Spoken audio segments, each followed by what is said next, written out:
Hi, my name is Corrie, and I read to you from Corrie ten Boom's book, The Hiding Place. We are busy with chapter 13, Ravensbrook. This is the second time we are reading from chapter 13. And Corrie and Betsy just arrived in Barracks 28. The tremendous room was nearly empty of people. They must have been out on various work crews. At last, she pointed to a second tier in the center of a large block. To reach it, we had to stand on the bottom level, haul ourselves up, and then crawl across 3 other straw-covered platforms to reach the one that we would share with. How many? The deck above us was too close to let us sit up. We lay back, struggling against the nausea that swept over us from the reeking straw. We could hear the women who had arrived with us finding their places. Suddenly I sat up, striking my head on the cross slats above. Something had pinched my leg. "Fleas!" I cried. "Betsy, the place is swarming with them." We scrambled across the intervening platforms, heads low to avoid another bump, dropped down to the aisle, and edged our way to a patch of light. "Here and here another one," I wailed. "Betsy, how can we live in such a place?" Show us how. It was said so matter of fact.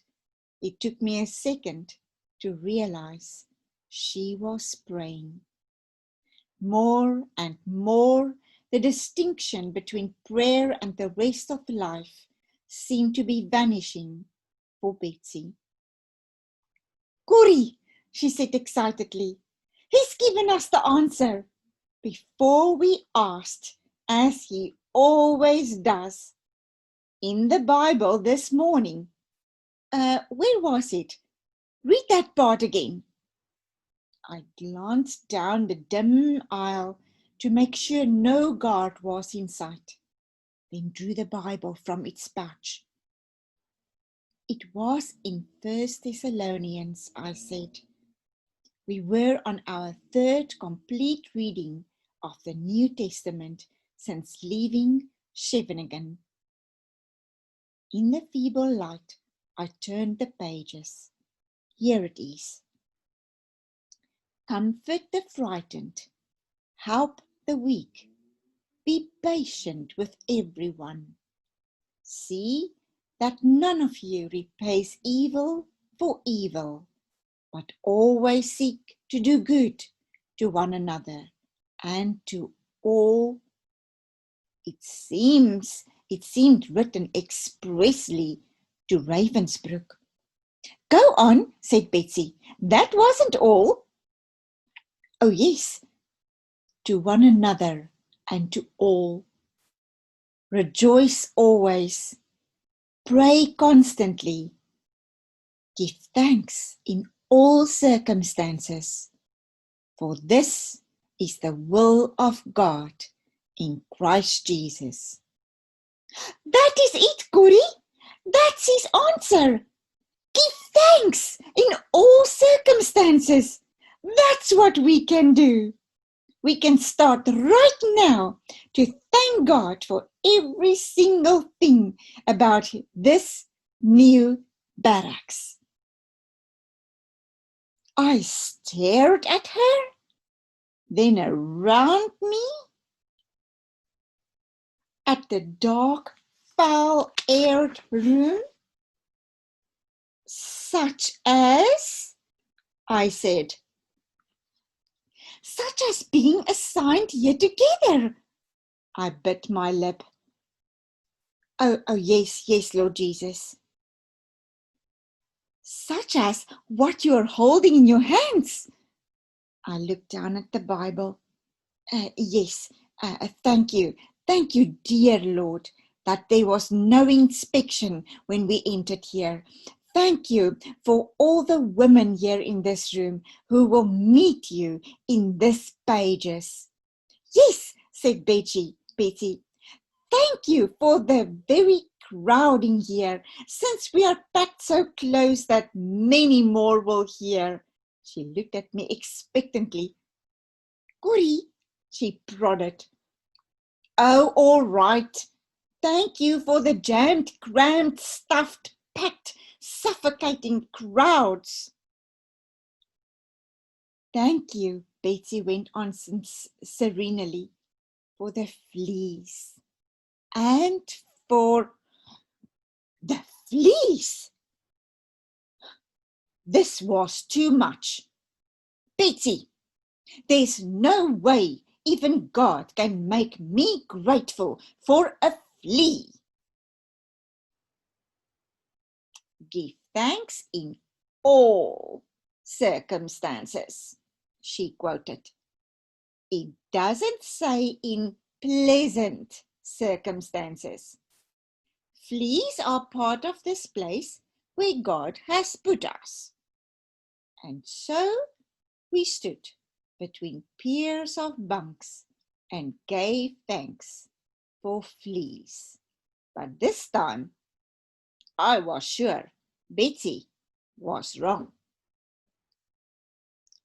They started arriving soon after 6, the women of barracks 28, tired, sweat-stained and dirty from the long forced labour details. The building, we learned from one of our platform mates, had been designed to hold 400. There were now 1,400 quartered here, with more arriving weekly as concentration camps in Poland, France, Belgium, Austria, as well as Holland were evacuated toward the centre of Germany. There were 9 of us sharing our particular square, designed for 4, and some grumbling as the others discovered they would have to make room for Betsy and me. 8 acrid and overflowing toilets served the entire room. To reach them, we had to crawl not only over our own bedmates, but over those on the other platforms between us and the closest aisle, always at the risk of adding too much weight to the already sagging slats and crushing down on the people beneath. It happened several times that first night. From somewhere in the room would come a splintering sound, a shriek, smothered cries. Even when the slats howled, the least movement on the upper platform sent a shower of dust and straw over the sleepers below, followed by the volley of curses. In Barracks 8, most of us had been Dutch. Here, they were not even a common language, and among exhausted, ill-fed people, quarrels erupted constantly. There was one raging now, as the women sleeping nearest the windows slammed them shut against the cold. At once, scores of voices demanded that they be raised again. Brawls were starting all up and down that side of the room. We heard scuffling, slaps, sobs. In the dark, I felt Betsy's hands clasp mine. Lord Jesus, she said aloud, send your peace into this room. There has been too little praying here. The very walls know it. But where you come, Lord, the spirit of strife cannot exist. The change was gradual, but distinct.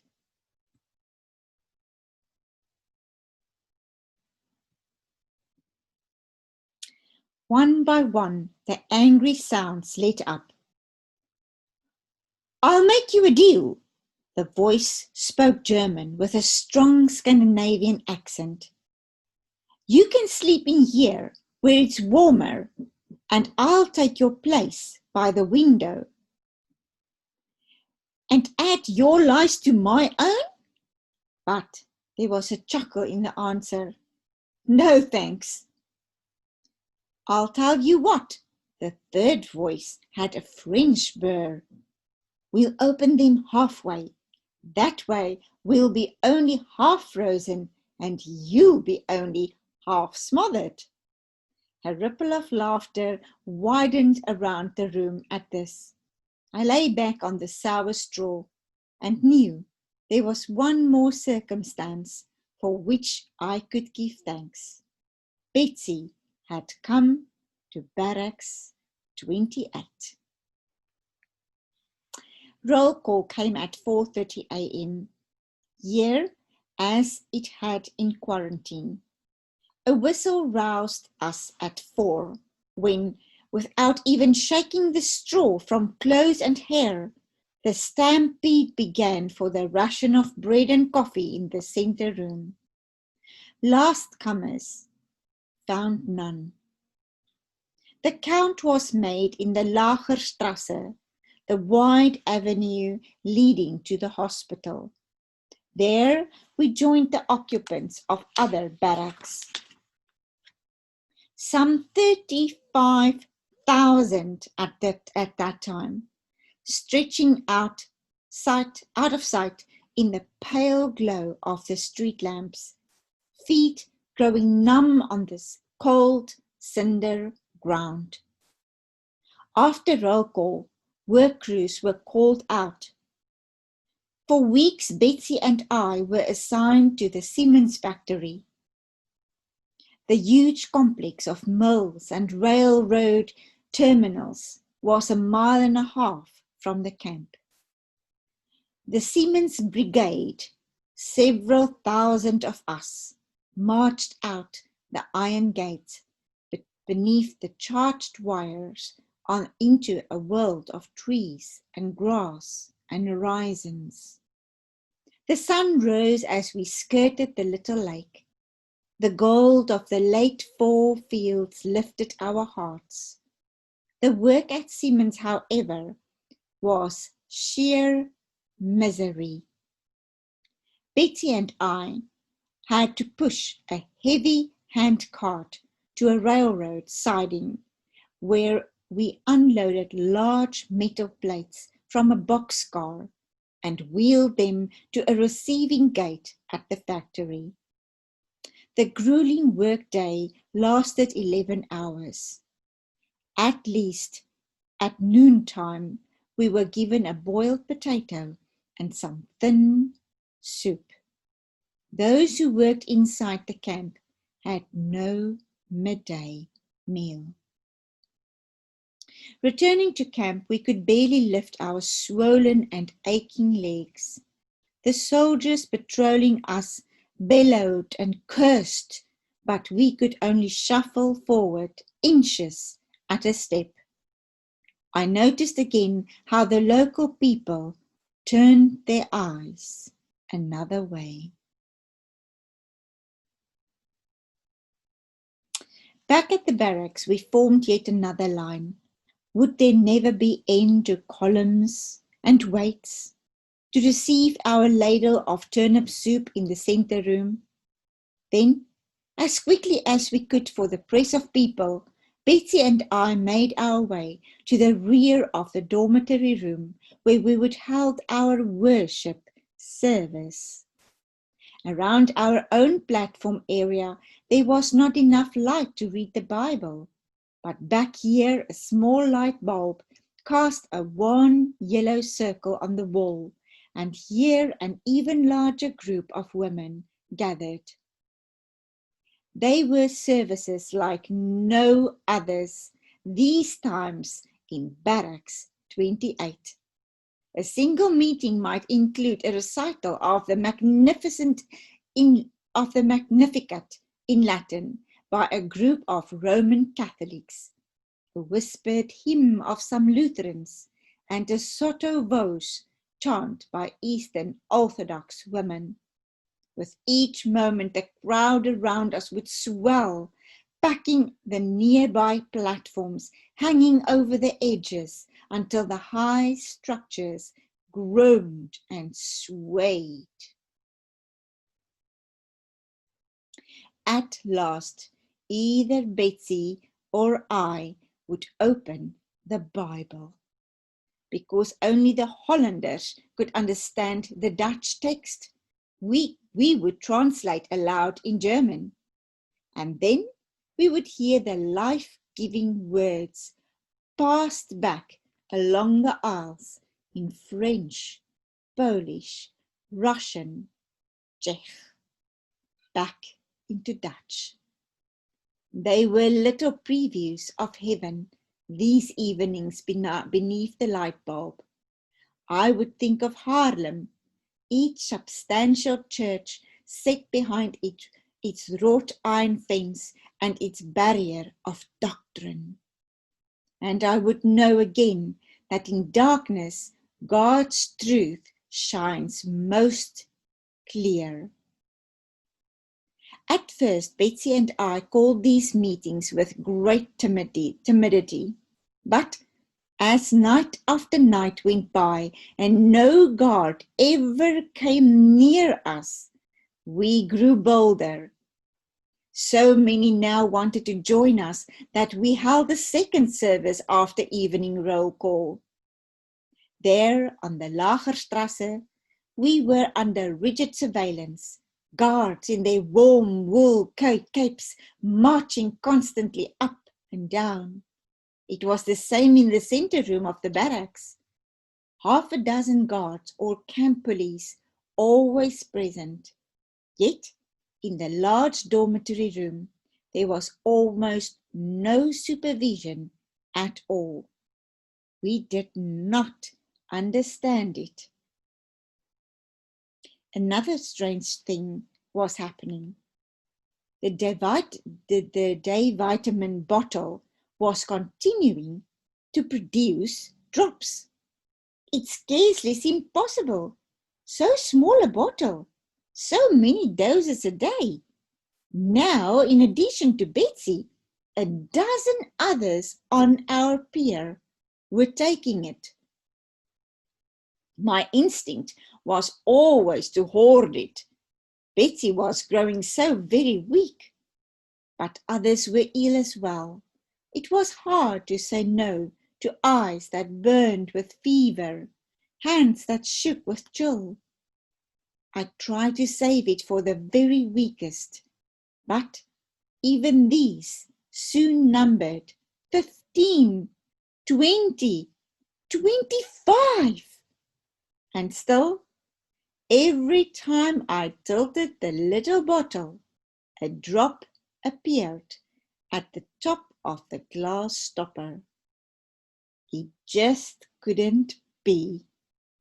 I held it up to the light, trying to see how much was left, but the dark brown glass was too thick to see through.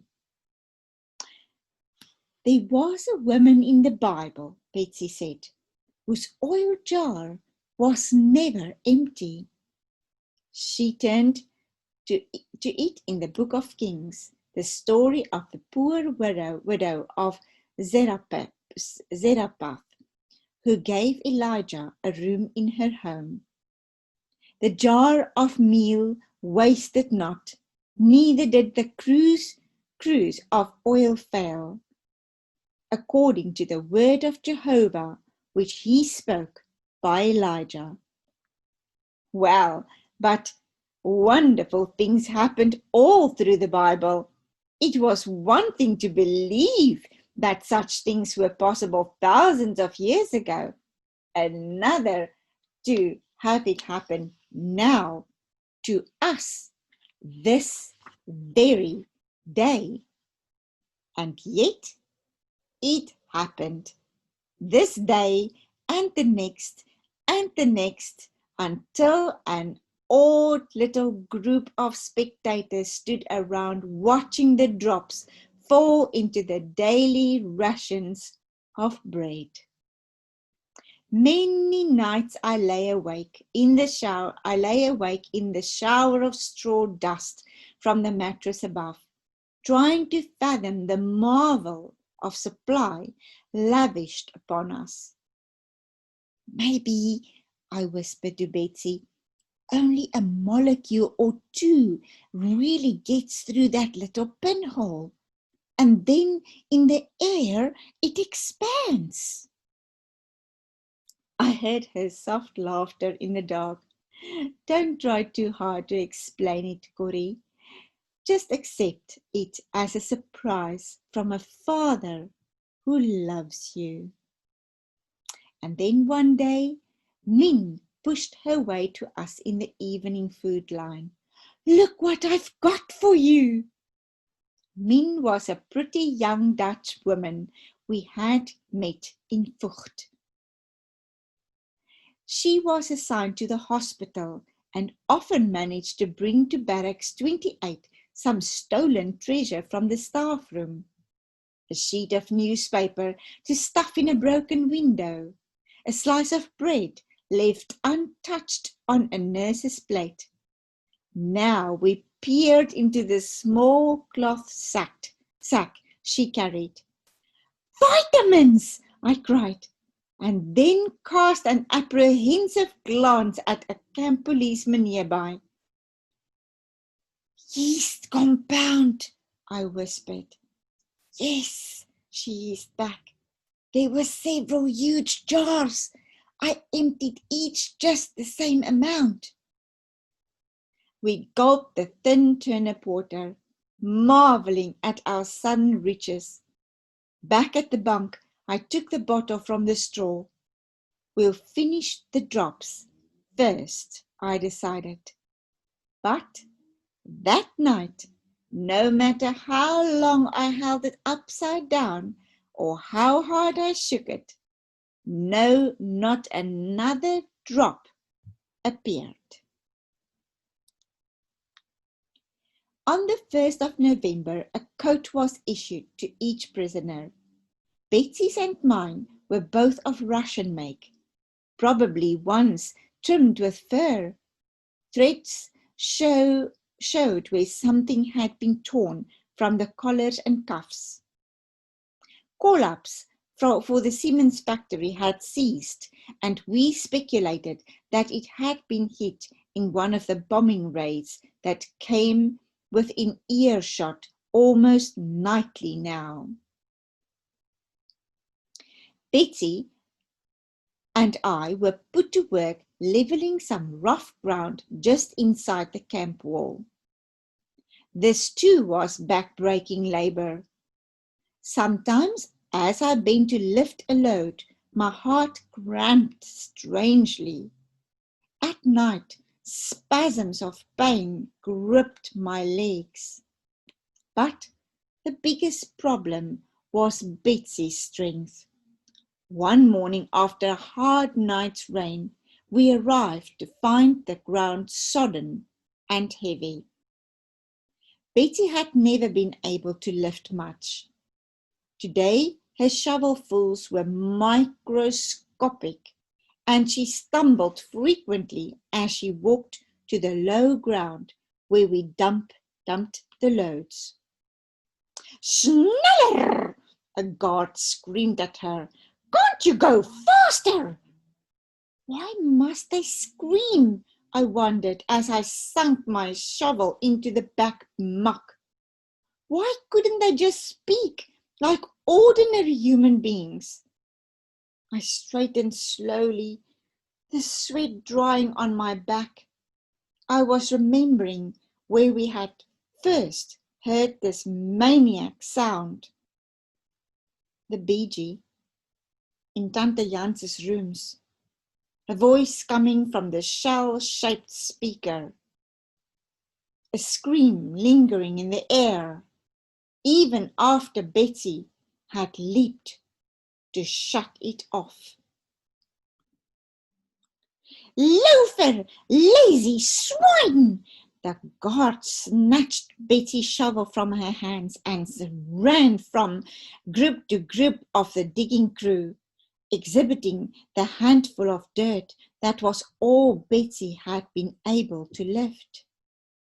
Look at what Madame Baroness is carrying. Surely she will overexert herself. The other guards and even some of the prisoners laughed. Encouraged, the guard threw herself into a parody of Betsy's faltering walk.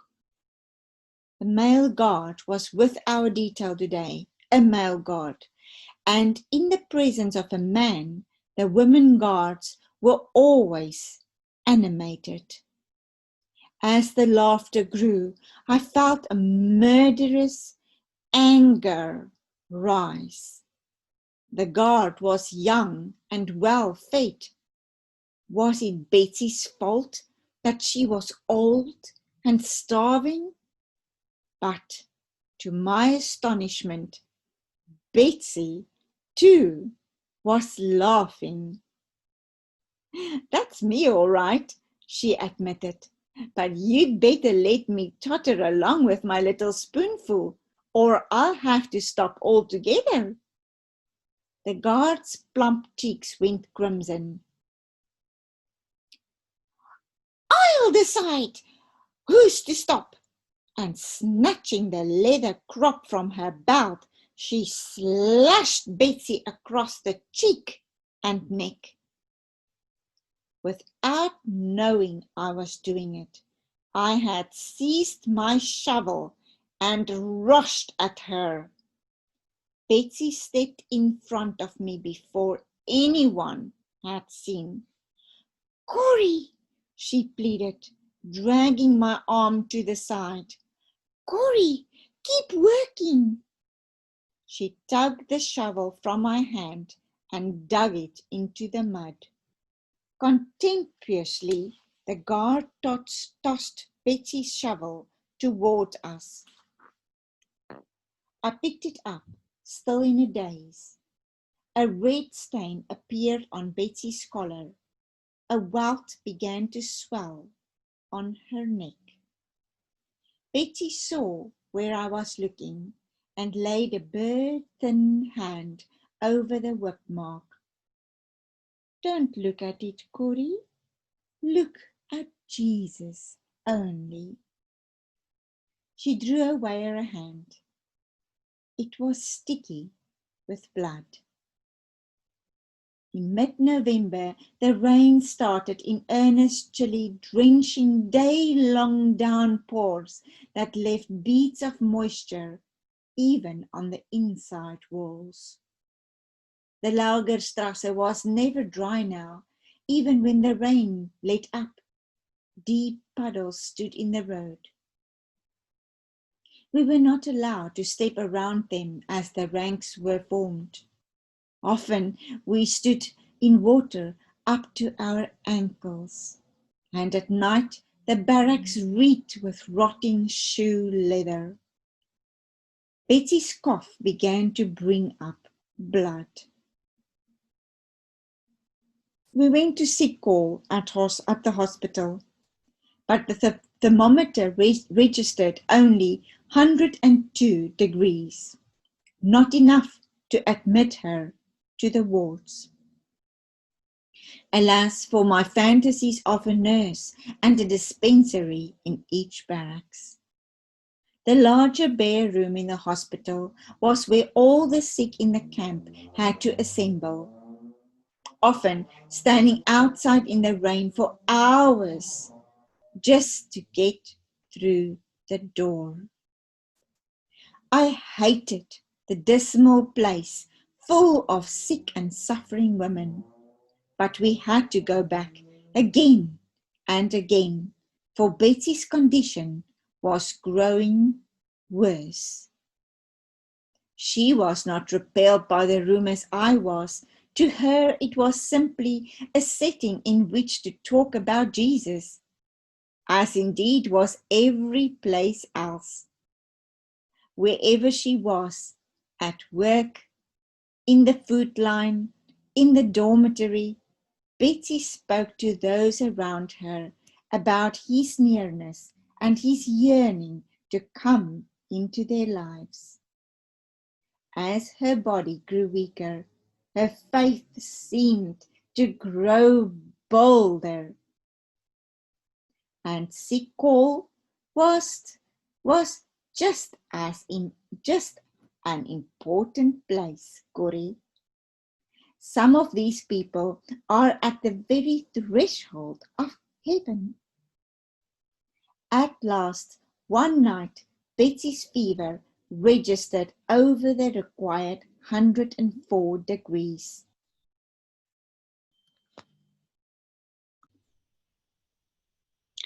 At last,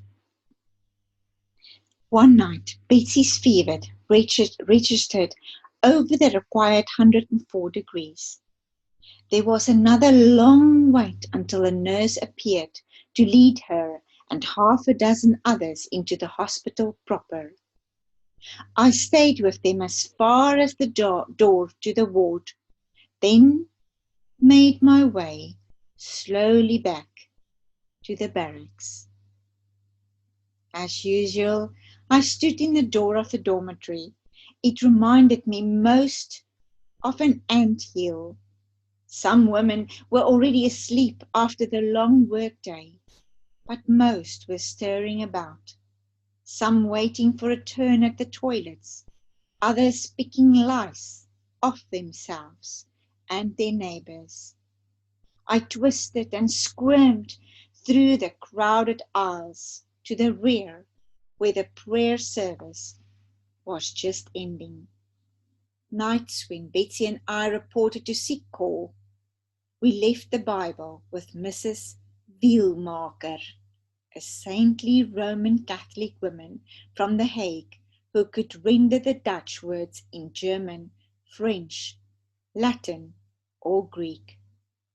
Women crowded around me, asking after Betsy. How was she?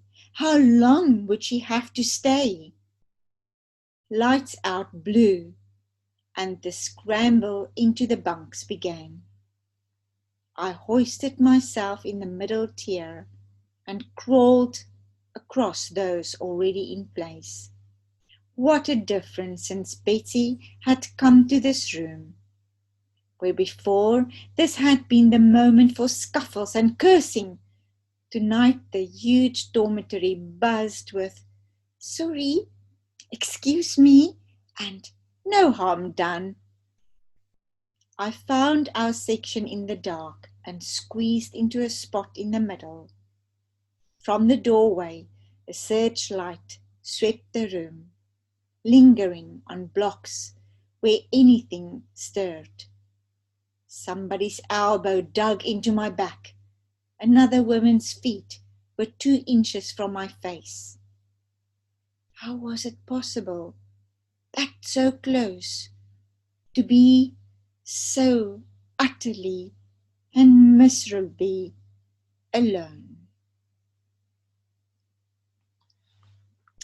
And that was chapter 13. Next time, The Blue Sweater, chapter 14. Good night.